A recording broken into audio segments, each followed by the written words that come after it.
que queda atrás, extendiéndome a lo que está delante.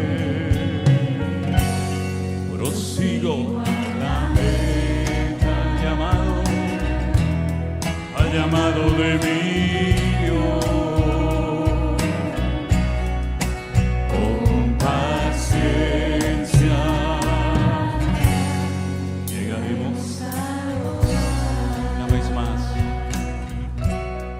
Es el momento de volver atrás. No es el momento de abandonar. Sigue adelante, mirándolo a él.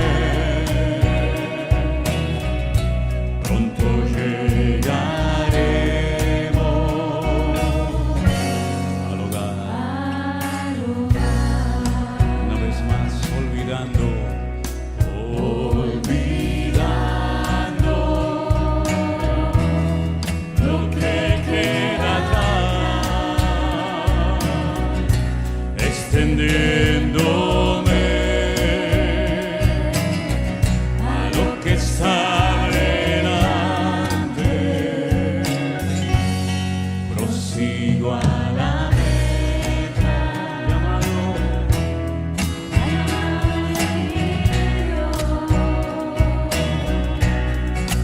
con paciencia, llegaremos al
Damos gracias a Dios por esta nueva oportunidad que Él nos da de poder estar juntos. ¿Me dan un poquito aquí, por favor? Y tenemos personas aquí de diferentes edades, ¿sí? Personas que a lo mejor tienen recuerdos de Canarias o de España completamente diferentes a lo que estamos viendo hoy en día en el mundo.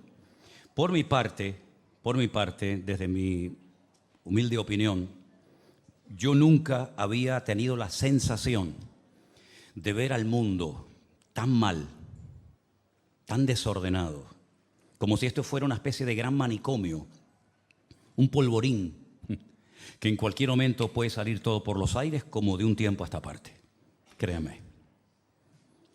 Cuando estuvimos, por ejemplo, en el mes de diciembre del año pasado en Israel, yo no conocía a ese país y conozco a ese país como la palma de mi mano. Como dice Elena, es nuestra segunda casa. Y yo no conocía a ese país como me lo encontré en diciembre. Para mí, Israel es el país que impacta a las personas que van por primera vez, porque es un país de miles y miles de jóvenes y es uno de los países más alegres que he visto en mi vida. Y miren, he vivido en Andalucía, que tiene fama los andaluces de ser muy alegres, y lo son, pero yo nunca en mi vida he visto un país más alegre que ese país. Gente danzando por la calle, cantando por la mañana, por la noche, gente muy, muy mayor, niños, jóvenes. Era un país con una alegría que a más de uno le llamaba la atención. Pues yo me encontré un país triste, apagado, cuando estuve en el mes de diciembre el año pasado. Claro, con todo lo que había ocurrido. Y volví en enero de este año y no vi todavía lo que vi hace años cuando iba, ¿no?, con grupos. Ahora nos vamos el lunes otra vez. Mañana, lunes, salimos para Madrid, estaremos allí pasando la noche. Tenemos que pasar la noche porque el vuelo sale para Tel Aviv a las 8 de la mañana y tenemos que estar en este tipo de vuelos 3 horas antes. Y vamos con un grupo grande de hermanos que nos vamos a encontrar en Madrid. Ya otros están en Tel Aviv.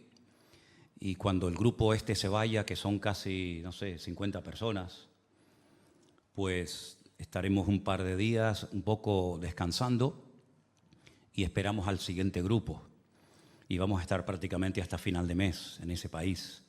Pero ni en lo político, ni en lo social, ni en lo religioso, ni en nada se parece ese país al que yo conocí hace años, que me llamó tanto la atención, y a todo el mundo que hemos llevado, y hablamos ya de miles de gente que hemos llevado a Israel, siempre impacta.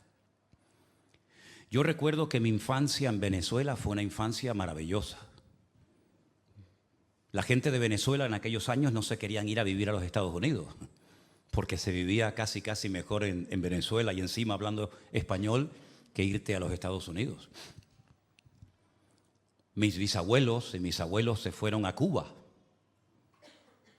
huyendo de la guerra civil, de la posguerra, del hambre, de la miseria. Otros de mis familiares después se fueron a Venezuela, otros a Argentina. Y eran países que ofrecían una esperanza. Eran como, permítame que ponga este ejemplo, como Egipto en la Biblia, ¿no? Saben que cuando había miseria, cuando había pobreza, cuando había escasez de alimentos, cuando no había lluvia, siempre la gente iba a Egipto y siempre había una oportunidad, ¿no? Independientemente de todo lo que representa espiritualmente Egipto, en Egipto siempre había agua, siempre había trabajo, siempre se podía empezar una vida nueva. Pues esos países hasta el otro día, como quien dice, eran eso. La gente iba. ¿Cuántos canarios fueron a Venezuela, a Cuba, verdad? ¿Y cuántos hijos de esos que fueron a Venezuela después han vuelto, hijos y nietos, verdad? Y uno mira ahora a esos países, por ejemplo Venezuela, Cuba, el mismo Chile, Argentina, ahora Colombia, lamentablemente, y tantas naciones de la tierra que uno dice, Señor, ¿qué es lo que ha pasado? ¿Qué es lo que ha pasado? Países ricos, países hermosos, con unos recursos naturales que ni ellos saben lo que tienen, y se encuentran en una situación de caos, de desorden. Te encuentras venezolanos. ¿Cuántos venezolanos hay aquí? Unos cuantos, ¿no? Te encuentras venezolanos en todas partes donde uno viaja. Me los encuentro en Estados Unidos, en Ecuador, en la península, en todas partes donde vamos hay un montón de gente que ha salido de Venezuela cuando antes la gente quería ir a vivir a Venezuela, ¿verdad? Y uno se pregunta, ¿qué es lo que ha pasado? Es como las fichas del dominó, ¿no? Que las pones así todas paraditas, tumbas una y van cayendo una detrás de otra y parece como que todos se han puesto de acuerdo, todos opinan igual, todos hablan igual, todos protestan igual y parece como que se han copiado el uno del otro. Y si uno fuera joven, ¿no? Si uno diría, bueno, vamos a buscar un país donde pueda ganar dinero, donde pueda empezar una vida nueva, la verdad es que está muy difícil la cosa porque uno dice, ¿a dónde va uno? ¿A dónde va? ¿A qué país se va uno ahora? Europa está en una decadencia total y absoluta. Hoy vi unas manifestaciones terribles en París, capital de Francia, terribles. Cuando estuvimos en Bélgica el año pasado, vimos un destrozo de la ciudad, equipos de fútbol que se peleaban unos a otros, contenedores quemados, coches destruidos, escaparates de hoteles, de restaurantes, de bancos destruidos. Y pregunto, si uno quisiera ir hoy en día a un país, ¿no? Y decir, bueno, en este país vamos a empezar una vida nueva, pues no es tan fácil. Antes había un abanico, ¿no? Un abanico grande de países, de posibilidades, pero cada vez como que van quedando menos. Y uno tiene que tener una visión espiritual, porque todo lo que estamos viendo no se puede entender, no se puede razonar. ¿Cómo es posible que, por ejemplo, en los Estados Unidos, un país que para muchos ha sido el paraíso terrenal, ¿no? El sueño de ir a América, ¿no? El sueño americano, ¿verdad?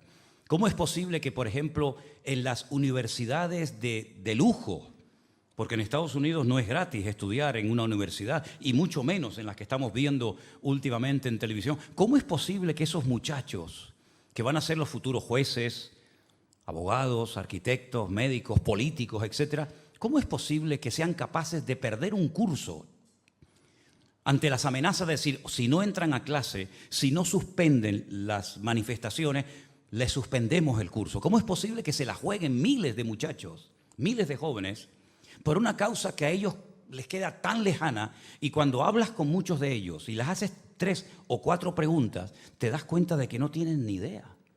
Creo que comenté aquí un día que estaba un día en la plaza de Tomé Cano y se me acercó un muchacho con una revista y en la revista había una bandera de Palestina y el muchacho iba pidiendo dinero. Y cuando yo le pregunté para qué era esa revista, él me dice, bueno, para apoyar la causa palestina. Y entonces le dije, ¿y cómo se llama el líder político de la autoridad palestina? Dice, no sé. Digo, ¿no sabes cómo se llama el líder de la autoridad palestina? ¿Y cuáles son los 2 partidos políticos mayoritarios en la franja de Palestina? Dice, bueno, hay uno que creo se llama Hamás, pero el otro no me acuerdo. ¿Ah? ¿Has estado alguna vez allí? ¿Conoces a palestinos? ¿Conoces a judíos? Dice, no, a ninguno. Digo, ¿y este dinero que vas a recoger con esta revista lo vas a mandar para allá? Dice, no, no puedo. Digo, ¿por qué? Dice, porque es para hacer más revistas. ¿Cómo? Para hacer más revistas y lo que quede de limpio de la venta de las revistas, ¿para quién es? ¿Para ti? ¿Para tu bolsillo? Es tremendo, ¿no?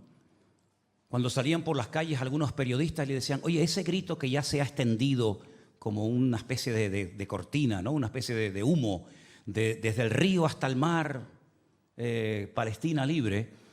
Cuando le preguntaban a mucha de esa gente, cuando hablan ustedes desde el río hasta el mar, ¿a qué río se refieren y a qué mar se refieren? Oye, es increíble, y esto no lo han hecho cristianos, ni mucho menos, lo han hecho periodistas seculares, y se llevaban las manos a la cabeza cuando decían, bueno, será pues desde el mar Caspio o desde el mar Negro hasta... Y no sabían a qué río se referían.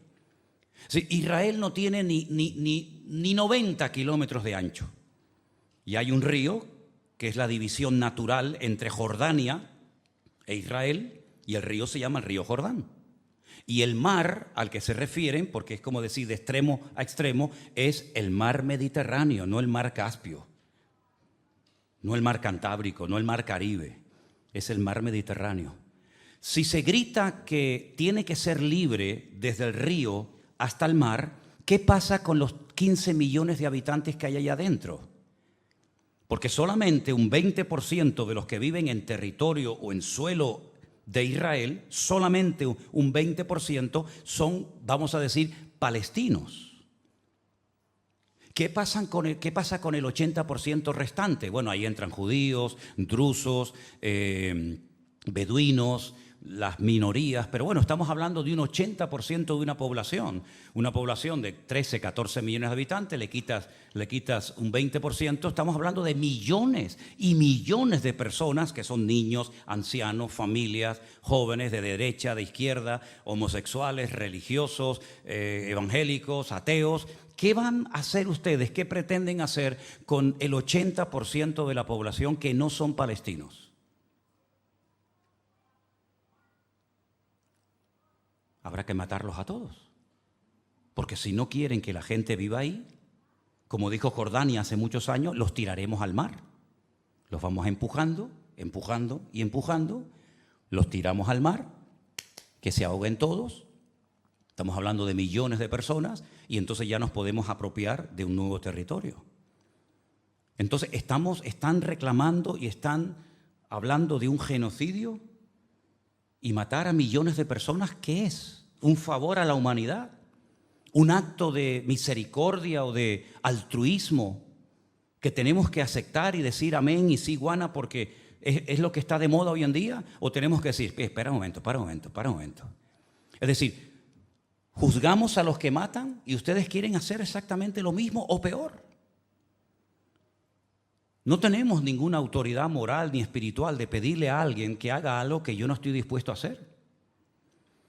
Entonces, cuando uno va a la Biblia uno busca respuestas a todo este caos y a este mundo enfermo, que lo mires por donde lo mires. Y otra cosa que quiero decirle antes que se me pase, antes que me olvide, es que ahora está el foco del mundo en un punto.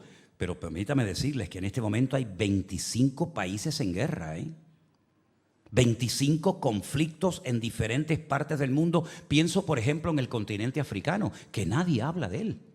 Y todos los días mueren miles de personas. Hace unos meses mataron a miles de cristianos como tú y como yo. Y nadie dijo nada. Nadie salió a las calles a protestar diciendo, ¿pero qué estáis haciendo? ¿Qué están haciendo ustedes? Tribus contra tribus, ahora sube este y mata al otro, y cuando sube el otro mata al siguiente. Y nadie habla de África.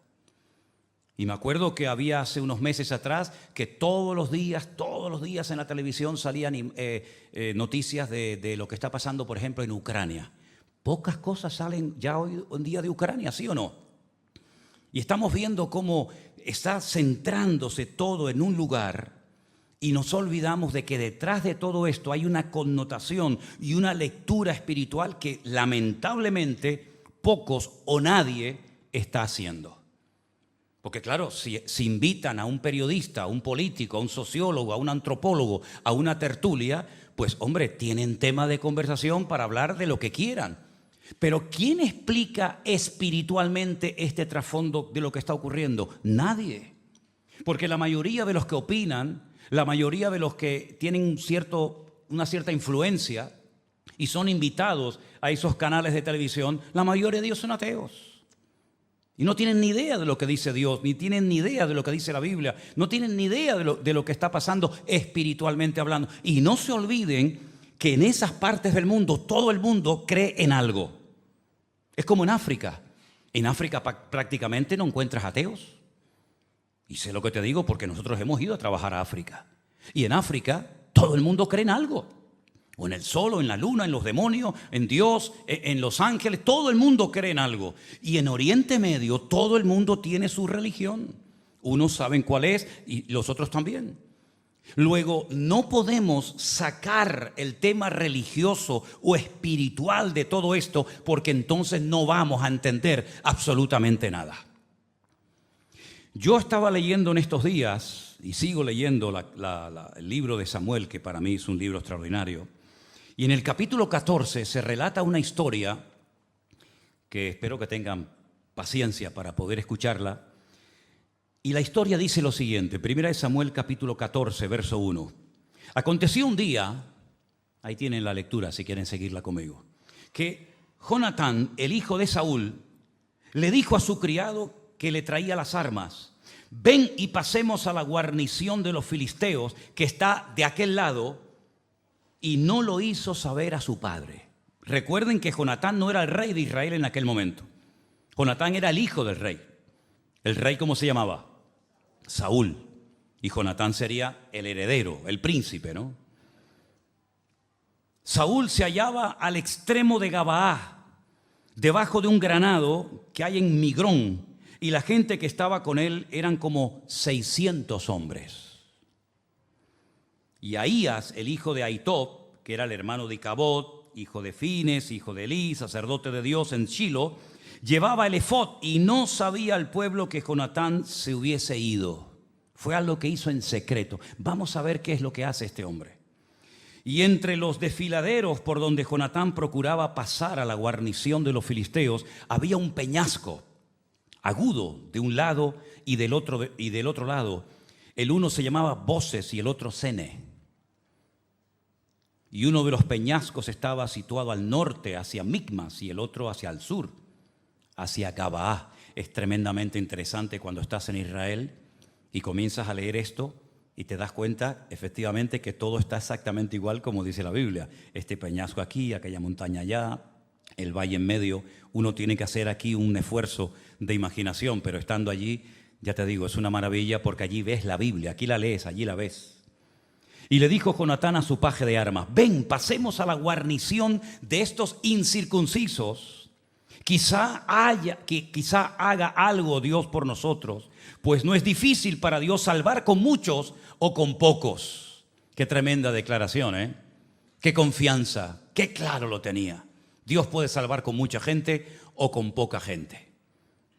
Su paje de armas le respondió: haz lo que tienes en tu corazón, ve, pues aquí estoy contigo, a tu voluntad. Qué importante es tener gente a tu lado que tenga la misma fe que tú tienes.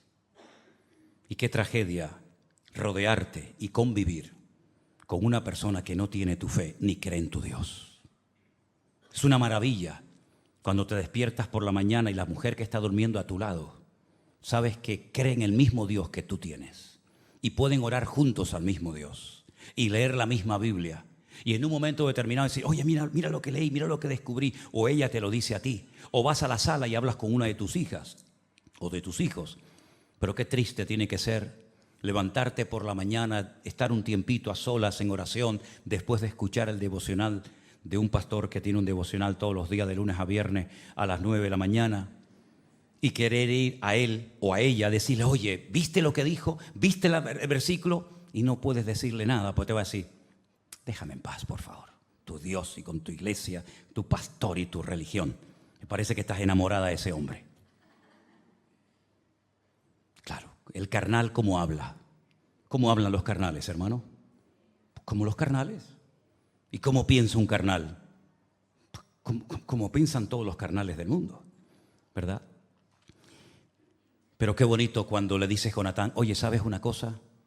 Allí están los filisteos, son miles y miles, están armados hasta los dientes.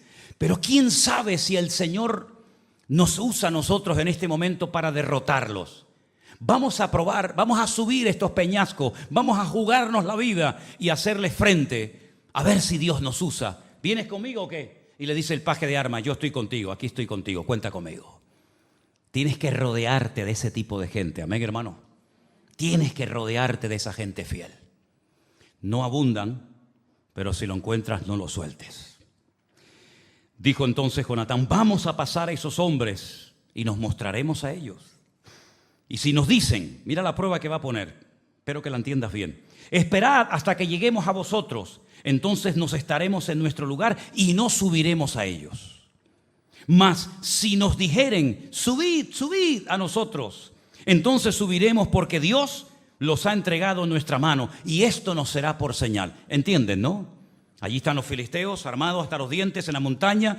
Jonatán y el paje de armas están aquí y le vamos a decir: hola, aquí estamos. Si ellos nos dicen: esperen, esperen, vamos a bajar a ver qué es lo que quieren ustedes, Dios no nos va a ayudar en esta empresa. Dios no nos está abriendo las puertas. Pero si alguno de ellos nos dicen, esperen, suban, vengan a hablar con nosotros, prepárate porque Dios los va a entregar en nuestras manos. Dice, esto será para nosotros una señal, una demostración de que el Señor está en este negocio. Se mostraron pues ambos a la guarnición de los filisteos, y los filisteos dijeron, he aquí los hebreos que salen de las cavernas donde se habían escondido. Y los hombres de la guarnición le respondieron a Jonatán y a su paje de armas, subid a nosotros y os haremos saber una cosa. Entonces Jonatán le dijo a su paje de armas, escucha, sube tras de mí, porque Dios los ha entregado en manos de Israel. 2 contra miles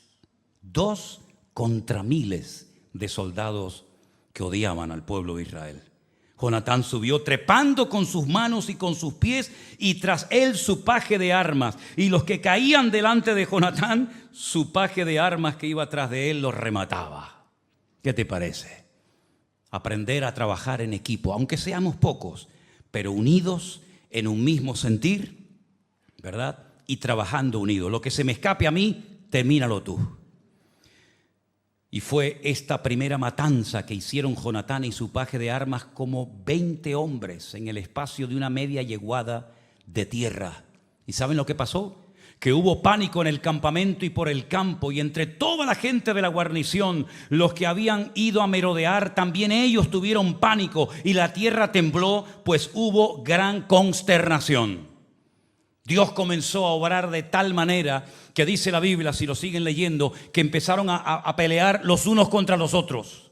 Ellos hicieron una parte, ellos abrieron brecha en el mundo espiritual, pero el resto lo hizo el Señor. Comenzaron los filisteos a correr con pánico, muertos de miedo, a hacerse daño, a herirse, a matarse unos a otros, porque en eso que estaban haciendo ellos estaba Dios acompañándolos. Bueno, dice la Biblia en el verso 16 que los centinelas, los que estaban de guardia por parte de Saúl, vieron desde Gabaa de Benjamín cómo la multitud estaba turbada e iban de un lado de otro y era deshecha. Entonces Saúl le dijo al pueblo, pasad revista, ved quién se haya ido de los nuestros. Pasaron revista y aquí que faltaba Jonatán y su paje de armas. Viendo los resultados en el campo del enemigo, Saúl dijo, bueno, venga, vamos a aprovechar, pasemos revista y vamos a atacar a estos hombres. Bueno, unos son los que van delante, otros después se suman al carro de los que van delante. Sea como sea, Saúl quiso sacar tajada de todo esto. Saúl dijo, bueno, parece que hay una consternación, que hay un desorden, que hay un caos en el campamento de los filisteos, de los enemigos. Vamos y vamos a aprovechar, como dice el refrán, a río revuelto, ganancia de pescadores. Y resulta que van ellos también al ataque, pero este hombre que nunca fue un hombre espiritual, repito, nunca Saúl fue un hombre espiritual, un hombre consagrado, un hombre sincero, obediente a Dios, nunca lo fue, aunque era el rey de Israel y tuvo muchas oportunidades para convertirse poco a poco en un hombre de Dios, las desaprovechó todas, y resulta que no se le ocurre otra cosa que decir lo siguiente. Mira lo que dice en el verso 24. Los hombres de Israel fueron puestos en apuro en aquel día, porque Saúl había hecho un juramento al pueblo diciendo, fíjate lo que se le ocurrió a este hombre, cualquiera que coma pan antes de caer la noche, antes que haya tomado venganza de mis enemigos, sea maldito. Y todo el pueblo no había probado pan. Claro, tú vas a la guerra, estás horas y horas y horas peleando sin comer, sin reponer fuerza, sin poder beber agua, porque no se le ocurre otra cosa que decir, bueno, el que coma o beba algo antes de que yo haya tomado venganza de mis enemigos, antes de que llegue la caída del sol, sea maldito. La gente cogió miedo y la gente lo comenzó a pasar mal. Pero Jonatán, que no estaba cuando su padre dio esa palabra totalmente fuera de orden, que no venía a cuento para nada, resulta que él entra en un bosque. Y dice la Biblia que era tanta la cantidad, tanta la abundancia de miel que había en aquel bosque, que con su bordón, con su vara, dice que con la punta, o sea, tocó así y se llevó la miel a la boca. Lo leemos en el verso 27. Jonatán no había oído cuando su padre había juramentado al pueblo y alargó la punta de una vara que traía en su mano, la mojó en un panal de miel y llevó su mano a la boca y fueron aclarados sus ojos. Entonces uno del pueblo le dijo: tu padre ha hecho jurar solemnemente al pueblo diciendo: maldito sea el hombre que tome hoy alimento. ¿Y qué dice? Y el pueblo desfallecía. Un tirano, un carnal, amargándole la vida a la gente. Jonatán y su paje de armas, que ni siquiera la Biblia dice cómo se llamaba, creyendo en el Señor, se la jugaron. Estuvieron dispuestos a perder la vida con tal de que el Señor en un momento determinado los usara y los sorprendiera. Y así fue. Dos personas se enfrentan contra todo un ejército y lo ponen patas arriba al enemigo. Y ahora resulta que este hombre, sabiendo que el Señor está obrando, hace un juramento totalmente fuera de lugar y compromete la vida física de su pueblo. Y dice que el pueblo desfallecía, el pueblo se moría de hambre. Cuando le dan esta noticia a su hijo, a Jonatán, él dice una palabra tremenda. Jonatán respondió, dijo: mi padre ha perturbado el país. El problema de que el país esté tan mal la tiene mi padre. Mi padre ha sido un juguete roto. Mi padre, que no es una persona espiritual, ahora va de espiritual, diciéndole a la gente que no se les ocurra comer pan ni beber agua hasta que el Señor haya puesto a sus enemigos, digamos, en la planta de sus pies y hayan sido derrotados. Y ahora va de espiritual a un carnal. De un carnal no puedes esperar nada bueno. De una persona que no ama, que no respeta a Dios, que no cree ni siquiera en el Dios que tú crees, ¿qué vas a esperar? No pierdas el tiempo con una persona que parece, pero no, a la hora de la verdad, nada de nada. No pierdas el tiempo en una batalla perdida que puedes terminar robándote el alma y perdiendo lo poquito o lo mucho que puedes tener del Señor. No pierdas el tiempo con gente como Saúl. Saúl era una persona que estaba mal, y el que está mal, ¿qué es lo que transmite? Su maldad, su desorden, su pecado, su desobediencia. Repito, Saúl nunca fue un hombre espiritual, nunca. Ahora, si tú buscas un hombre o una mujer, allá afuera hay millones. Pero si buscas a un hombre espiritual o a una mujer espiritual, para el carro, porque te va a llevar un tiempo encontrarlo, si es que lo encuentras. ¿Y de Saúl qué se podía esperar, hermanos? Si Saúl era desobediente, si Saúl iba a su aire, si Saúl nunca buscó de Dios, Saúl era todo fachada. Dice que en Israel no había otro hombre más alto que Saúl. ¿Y qué?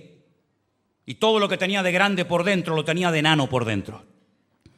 Y toda la apariencia de Saúl no valía absolutamente para nada, porque a la hora de la verdad nunca fue capaz de tomar pasos de fe, porque no era un hombre de fe.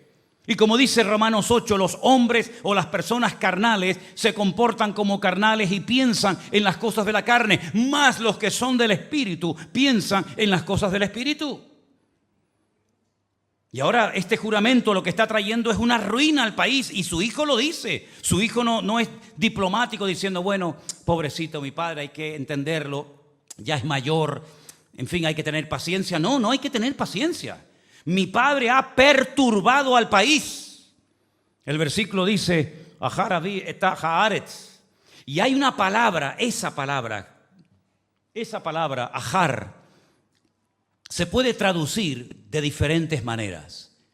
Saben que en la Biblia hay palabras que significan una cosa y ya está, pero hay palabras que son como palabras que nos permiten traducirlas de diferentes maneras. Claro, lógicamente en tu Biblia no vas a tener todas las traducciones, tendrás una.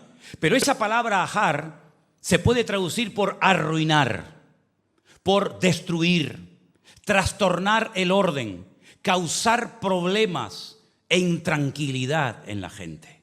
Y todo eso, si ustedes observan el reinado de Saúl, que duró 40 años, eso fue lo que este hombre produjo en el país. Ruina, destrucción, trastornos, problemas, intranquilidad, gente endeudada, gente amargada, gente triste, gente sin ánimo de nada, sin ganas de vivir.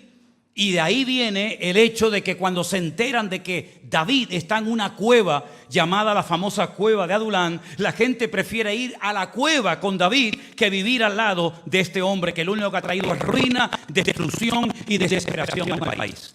Un hombre destruyó un país entero. ¿Es acaso algo que ocurría en el pasado? Ocurre también hoy en día. No hay hombres que han destrozado países enteros. Después a lo mejor se escapan, se van con todo el dinero que han robado y aquí no ha pasado nada y los que se queden que paguen los platos rotos, ¿no? O se muere y viene otro tal vez igual o peor que el que se fue. Ha trastornado el país, qué tremendo, ¿no? Ahora, es interesante notar que cuando uno, por ejemplo, y te animo a que lo hagas un día si te interesa y tienes paciencia para hacerlo, haz una pequeña lista en un cuaderno, cuáles son las características de una persona que es carnal, de una persona que no ha nacido de nuevo, una persona que puede ser un simpatizante, un oyente, pero eso no significa nada. El diablo también ha oído la Biblia y no se ha convertido. Y los demonios, dice la Biblia, que creen y por lo menos tiemblan. Y anota en una lista cuáles son las características de un hijo de Dios. Y te vas a dar cuenta que hay un abismo, no hay punto de comparación entre un carnal, entre un impío, un pecador y una persona que le ha entregado su vida al Señor. Por ejemplo, la Biblia dice, por sus frutos los conoceréis, ¿sí o no? Y no son palabras mías. Es una forma de identificar, de discernir si lo que estás viendo es de Dios o no es de Dios, aunque parece que tiene apariencia de piedad, pero no tiene nada que ver con el corazón de Dios, ¿verdad? Por sus frutos los conoceréis. ¿Cuál es el fruto que tiene que dar un creyente? Uno que dice que es creyente. Bueno, ahí está en la Biblia. Gálatas 5, 22 y 23. Amor, gozo, paz, paciencia, benignidad, fe, mansedumbre, templanza. Ahí están los frutos. Ahí están las características. Si lees, por ejemplo, el Sermón del Monte, Mateo 4, 5 y 6, una de las bienaventuranzas dice, bienaventurados los pacificadores. ¿Por qué? Porque ellos serán llamados hijos de Dios. Un hijo de Dios no trae ruina. Un hijo de Dios no trae división. Un hijo de Dios no viene a dividir, a enfrentar a los hermanos. Un hijo de Dios no viene a hacerle la guerra a nadie. Un hijo de Dios viene a traer paz. Porque los pacificadores tienen que ser hijos de Dios y los hijos de Dios tienen que producir y transmitir paz a la gente que les rodea y el lugar donde viven. ¿Cuántos dicen amén? Entonces es muy importante ver que, por ejemplo, Saúl nunca dio ningún tipo de fruto positivo, digamos, sino más bien todo lo contrario.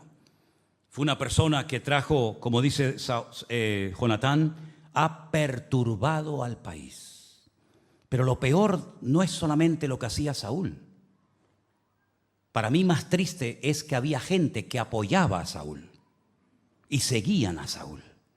Porque cuando usted ve en un lugar desorden, cuando usted ve en un lugar que Cristo no es el centro, cuando usted ve que en un lugar no está la paz del Señor, el Señor no es el protagonista y usted está en ese lugar, usted está siendo copartícipe de apoyar también el desorden que se predica o se enseña en esa congregación o en ese lugar.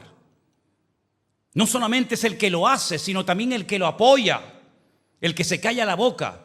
Y el que no reclama, y el que no protesta, y el que no dice nada en contra de la injusticia, de la manipulación, de la mentira, del engaño, del abuso de poder, etcétera, etcétera. Y dice la Biblia que había gente que iba a la guerra, iba al campo de batalla con Saúl, pero dice, iban temblando. Porque este hombre no transmitía seguridad a nadie, ni él tenía seguridad de sí mismo. ¿Qué seguridad va a transmitir a los demás? ¿Qué seguridad va a transmitir Saúl? Si cuando le dicen que hay uno solo, no son 1000 ni 20.000, sino uno solo que está desafiando al pueblo de Israel, es incapaz de salir de su carpa, de su tienda de campaña, a ver por lo menos de quién se trata. Le tienen que informar, no, es que hay ahí un gigante, un tal Goliat, que está desafiando al pueblo y él está allí escondido como una rata acorralada. Y cuando se entera de que hay un jovencito, que en este caso es David, que quiere ir a pelear contra Goliat, le dice, bueno, pero espérate, vamos a hacer una cosa. Mi armadura, póngansela a él. ¿Pero qué armadura ni sana armadura? Si no te sirve a ti la armadura, le va a servir a otro. Y David dice, bueno, yo por respeto me la voy a poner, pero yo nunca he probado a vivir la vida con la armadura de otro.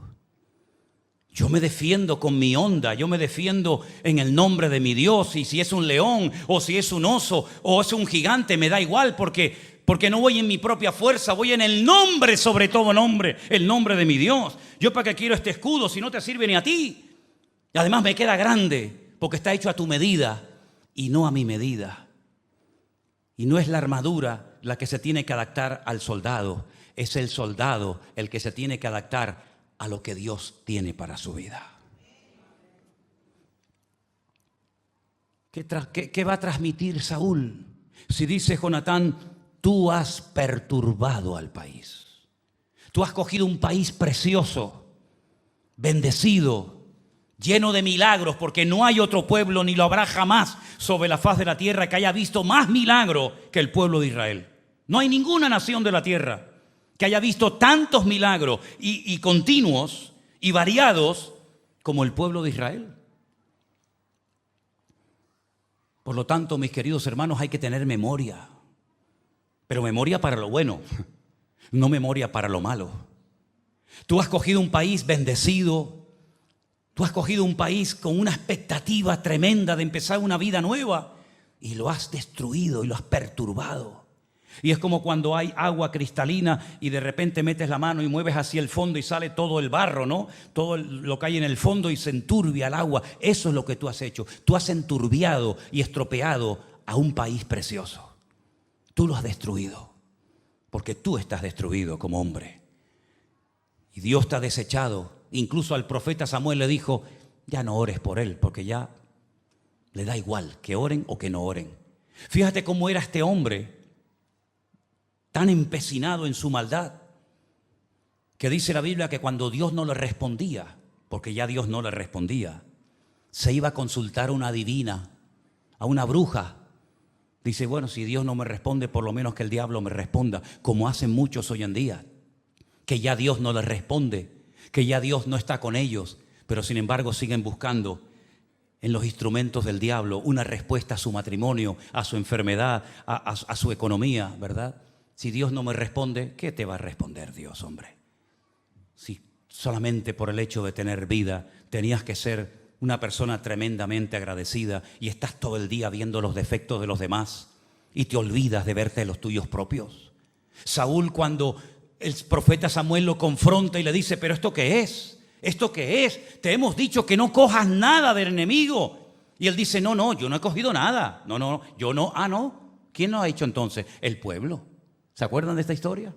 El pueblo ha sido, yo no he sido. Pues mira, si ha sido el pueblo, tú eres peor que ellos, porque tú eres el rey y no te has enterado, o sí te has enterado y ahora le estás echando la culpa a los demás, que es lo que hace el cobarde. El cobarde siempre le echa la culpa a los demás de sus errores. No, yo no tengo la culpa, ese fue Dios, no, ese fue mi marido, ese fue el gobierno, ese fue el diablo. Siempre alguien culpable, pero nunca te para. Como por ejemplo David dijo, yo he pecado.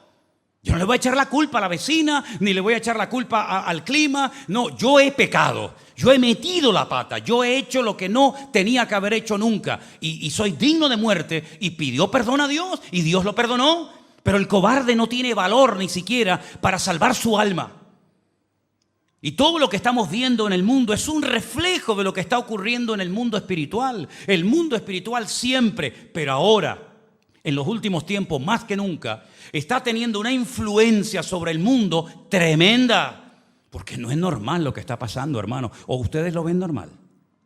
No es normal que a donde vayas, a donde mires, que no te dan ganas ni de ver las noticias de televisión. Todos son muertos y secuestros y esto y lo otro, y guerra por aquí y guerra por allá. Y esto no ha hecho más que empezar. Porque el Señor Jesucristo dice, oiréis de guerras y de rumores de guerras, y por haberse multiplicado la maldad, el amor de muchos se enfriará. ¿Pero de quién se va a enfriar? ¿De los de la calle? Pues ya están congelados. Los de la calle no son cristianos, ya no están ni siquiera en el libro de la vida. ¿De quién se va? ¿De a quién se refiere el Señor cuando dice que el amor de muchos se enfriará? De aquellos que un día tuvieron sus corazones ardiendo para el Señor, pero se enredaron en este mundo, se dejaron envenenar y arrastrar por la corriente de este mundo y se apartaron del Señor y se han convertido en religiosos que cumplen con una serie de ceremonias y de rituales, como Saúl lo hacía. Saúl, cuando por fin ya el pueblo puede comer y se da cuenta de que la gente está tan hambrienta, tan desesperada, que empiezan a matar animales, y ellos no podían comer animales con sangre, pero tenían tanto hambre que dice que se comían la carne y la sangre, y le dicen a Saúl: oye, el pueblo está pecando. ¿Cómo que está pecando? Sí, porque tienen tanta hambre que ni siquiera tienen tiempo para escurrir al animal, sacarle la sangre y luego comerlo. Y entonces dice: bueno, traigan una piedra grande, traigan una piedra enorme y que sacrifiquen los animales encima. Y ahora vas de espiritual. Ahora vas de espiritual, ahora que has hecho pecar al pueblo, ahora que has traído perturbación al pueblo, ahora que has arruinado a toda la nación, ahora te la das de espiritual, que hagamos sacrificios al Señor. Tremendo, ¿verdad? Y la gente está tan ciega que como se te ocurra decir algo que vaya en contra de la norma, te matan. Desde la Segunda Guerra Mundial no se había vuelto a ver en el mundo que se le prohibiera, por ejemplo, por el gran delito, por el terrible crimen de ser de nacionalidad judía o israelita, que se le prohibiera a un maestro de universidad entrar a dar las clases a sus alumnos. Eso no se había visto nunca desde los años 40. Eso yo nunca lo había visto desde que tengo uso de razón. Pero hemos vuelto otra vez a ver ahora.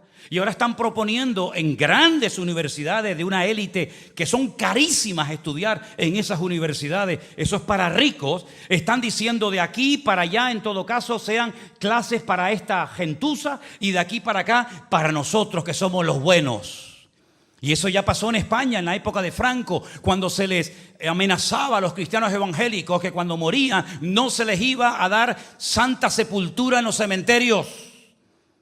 Y por eso hay iglesias evangélicas muy antiguas en España donde tuvieron que comprar un terreno para poder enterrar a los muertos, a los hermanos que morían en las iglesias, porque les amenazaban que si eran protestantes o evangélicos no se les enterraría en Campo Santo. Y estamos volviendo para atrás. Ahora que hay más tecnología que nunca, ahora que hay más información que nunca, ahora que supuestamente cuando mejor teníamos que vivir, porque lo tenemos todo, tenemos cosas que jamás muchas generaciones soñaron ni siquiera que existirían. Y nosotros que tenemos el mundo en la mano y que nuestro teléfono, nuestro móvil, nuestro celular tiene más tecnología que muchos cohetes que subieron a la luna hace 40 o 50 años.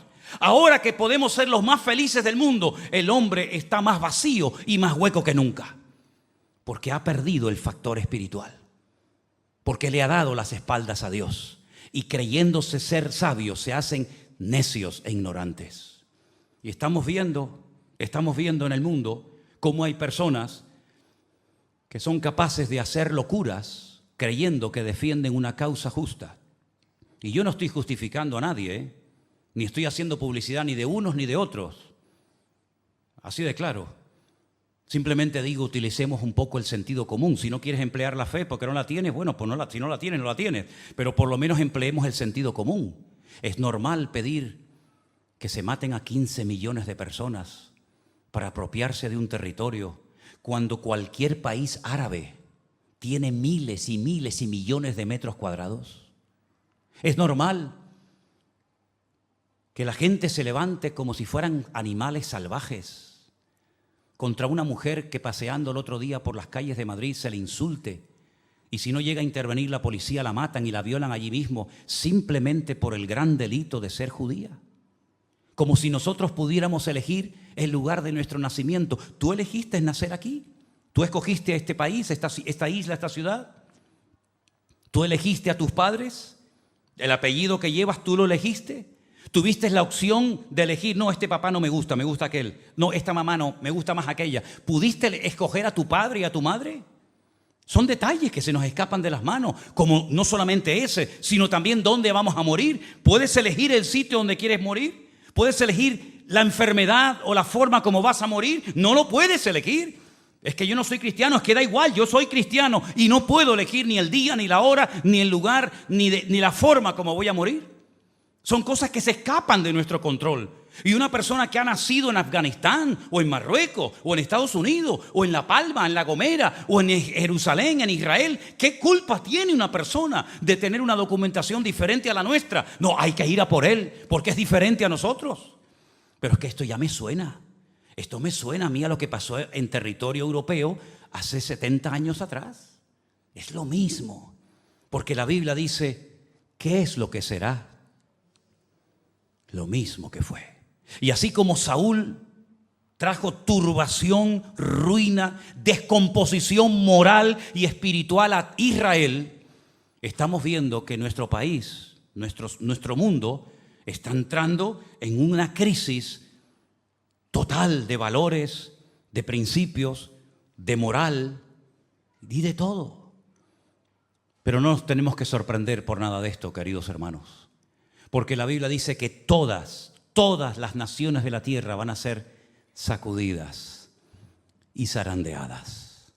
Y llegará un momento en que la única dirección a la que podemos mirar es hacia arriba. La Biblia dice, si habéis resucitado con Cristo, poned la mira en las cosas de arriba, no en las de la tierra.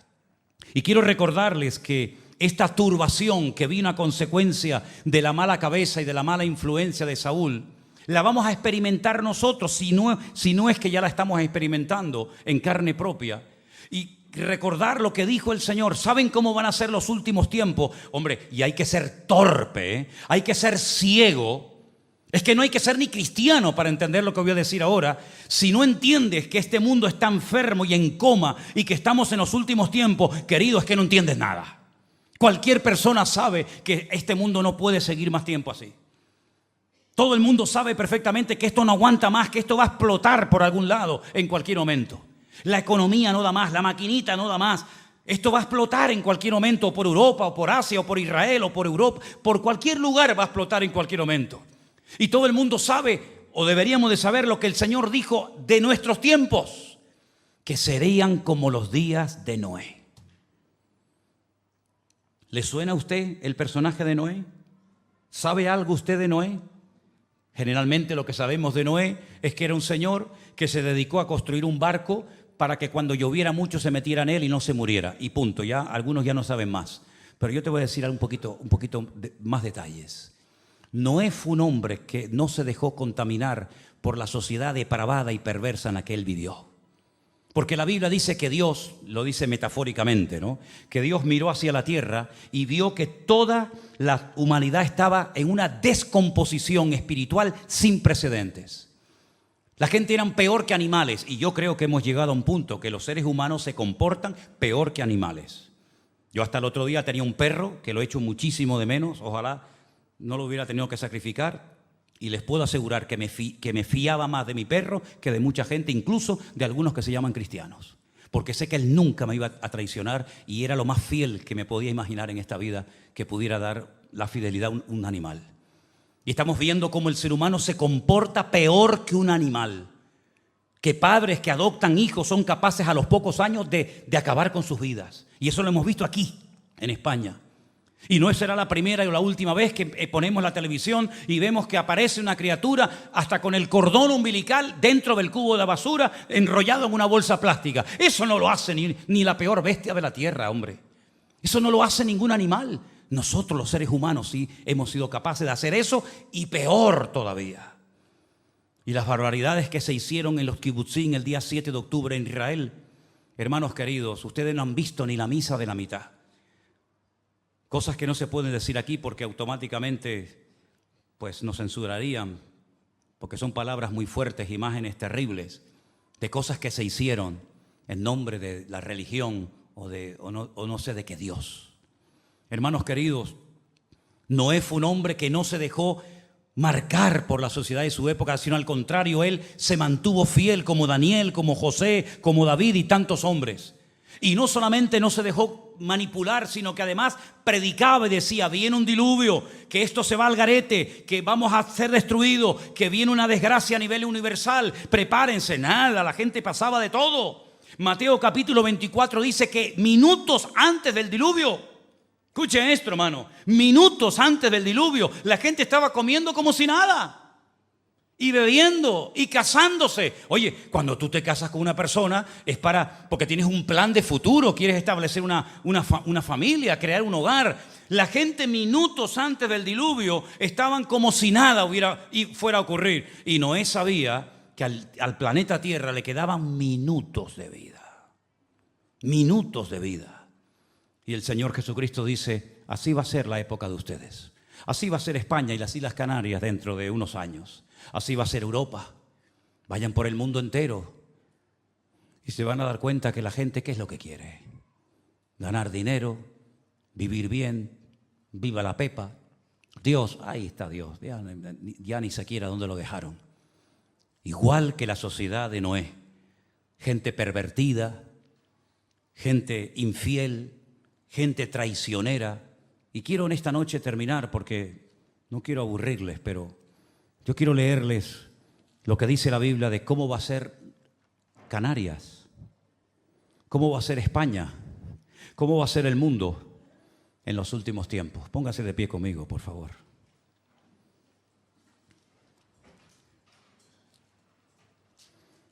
Dice la palabra de Dios a través de la pluma del apóstol Pablo lo siguiente, hablando del carácter de los hombres en los últimos tiempos. Y usted piense, analice si lo que estoy leyendo lo está viendo ya o es algo que usted dice, estos son cuentos de esta gente que siempre está metiendo miedo con el apocalipsis y con la venida de Cristo. Siempre están. Bueno, usted siga jugando al boliche, usted siga alargando la cuerda. También tienes que saber esto, le dice Pablo a Timoteo y a todos nosotros en esta tarde, que en los últimos días serán tiempos peligrosos.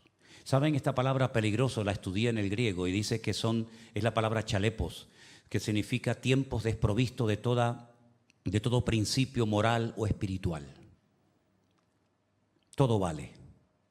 Lo quieres hacer y te gusta, venga, para adelante, da igual. Esos serán los últimos tiempos.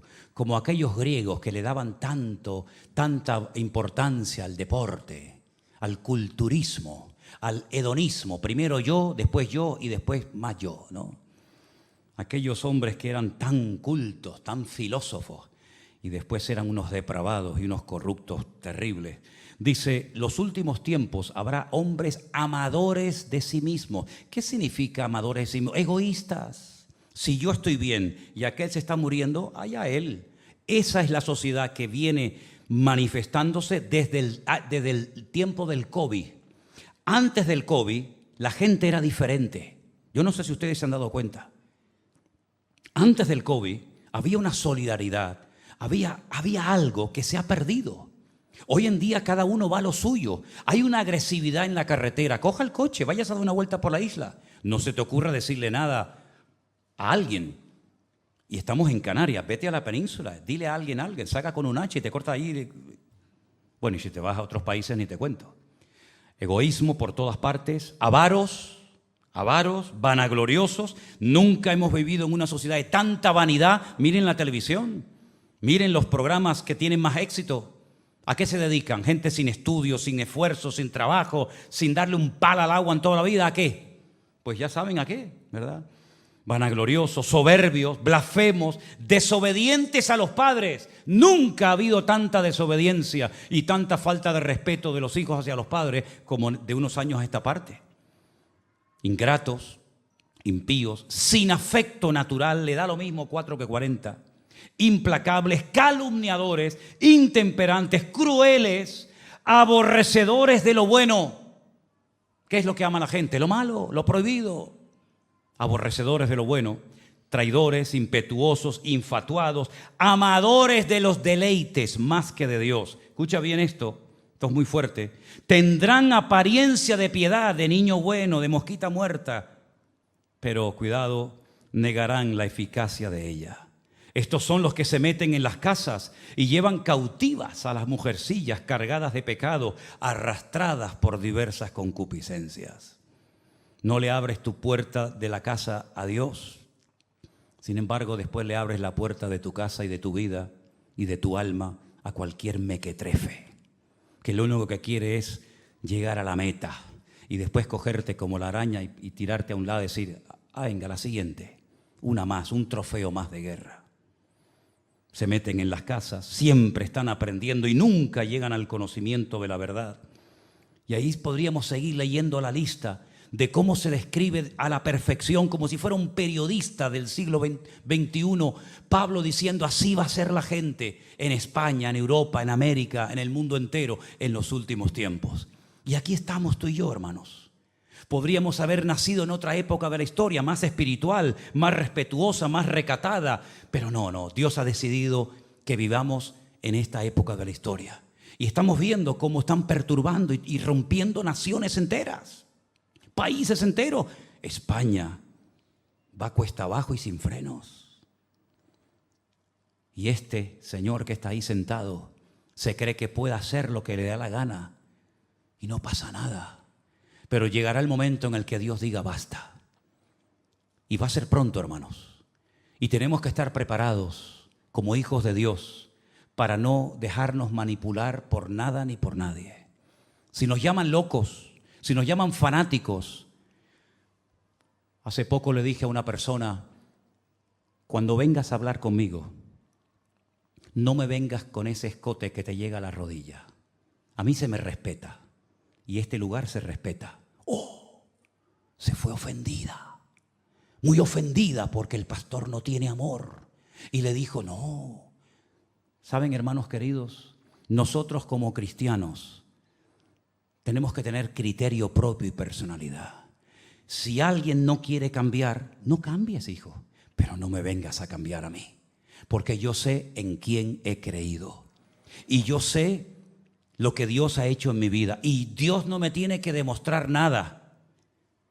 Porque con lo que ha hecho Dios en mi vida, me sobra. Porque la vida, a quien se la debo, es a Dios y no a ti.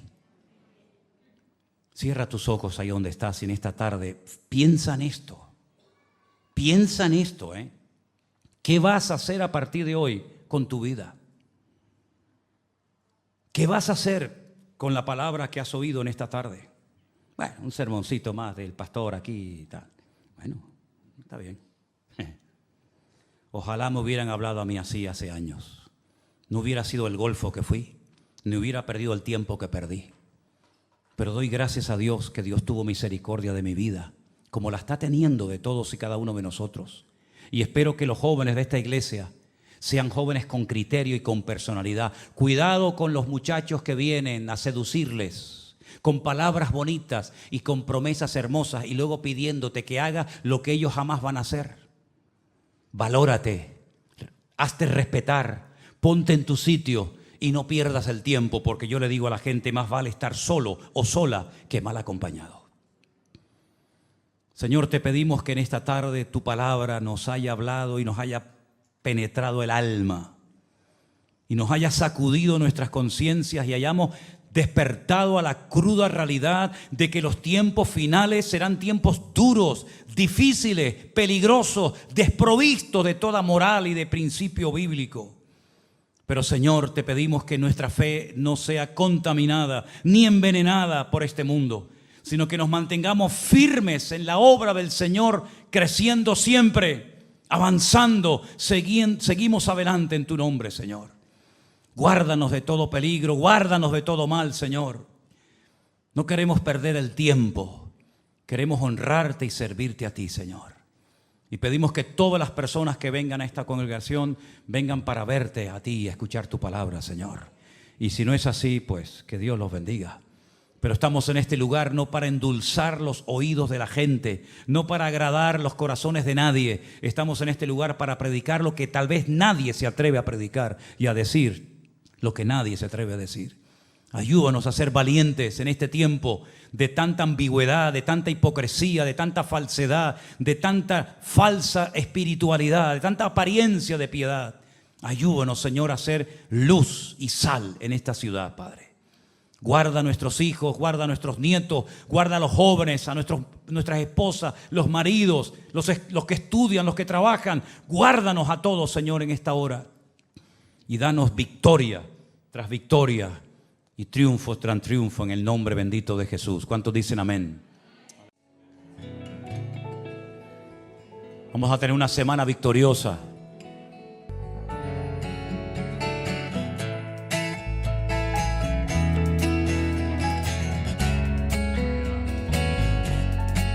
Mi corazón se regocija en Dios, mi Salvador, mi refugio es Dios de Israel. Me dio lo que le pedí. Respondió a mi oración y este pobre clamor. Una vez más, mi corazón se regocija en Dios, mi Salvador, mi refugio es El Dios de Israel. Él me dio lo que le pedí. Él me dio lo que le pedí. Respondió a mi oración este pobre clamor. Y Él me oyó. Y todo el mundo podrá ver que mi Dios tiene el poder. Yo le doy gloria a Él. Y yo le doy gloria a Él. Y todo el mundo podrá ver que mi Dios Mi Dios tiene el poder, yo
ਸਾਡੀ ਔਕਾਤ ਦੁਨੀਆ ਤੋਂ ਵੱਖਰੀ, ਦਿਲ ਵਿੱਚ ਦਮ ਤੇ ਅੱਖਾਂ ਵਿੱਚ ਸ਼ਕਤੀ।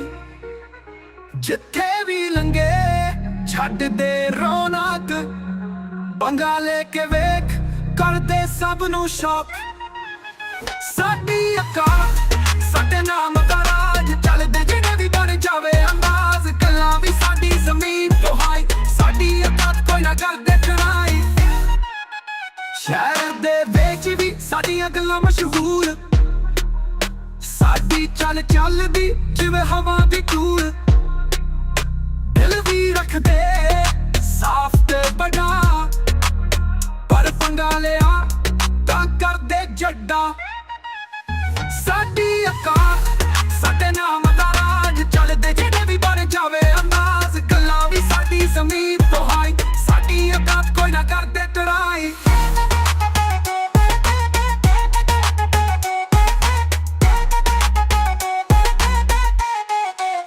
ਉਹ ਅਸਲੀ ਯਾਰੀ ਤੇ ਸਵੈਗ ਨਾਲ ਭਰਪੂਰ, ਦੁਨੀਆ ਦੀਆਂ ਗੱਲਾਂ ਸਾਨੂੰ ਲੱਗਦੀਆਂ ਜ਼ਰੂਰ। ਜਿੱਥੋਂ ਵੀ ਗੁਜ਼ਰੀਏ ਬਣ ਜਾਵੇ ਬਾਤ, ਸਾਡੀ ਔਕਾਤ ਦੁਨੀਆ ਵੀ ਕਰਦੇ ਸਲਾਮ। ਸਾਡੀ ਔਕਾਤ ਜਿਵੇਂ ਸੂਰਜ ਦੀ ਰੋਸ਼ਨੀ, ਦਿਲ ਵਿੱਚ ਜਜ਼ਬਾਤ ਤੇ ਦੁਨੀਆ ਦੀ ਖੁਸ਼ੀ।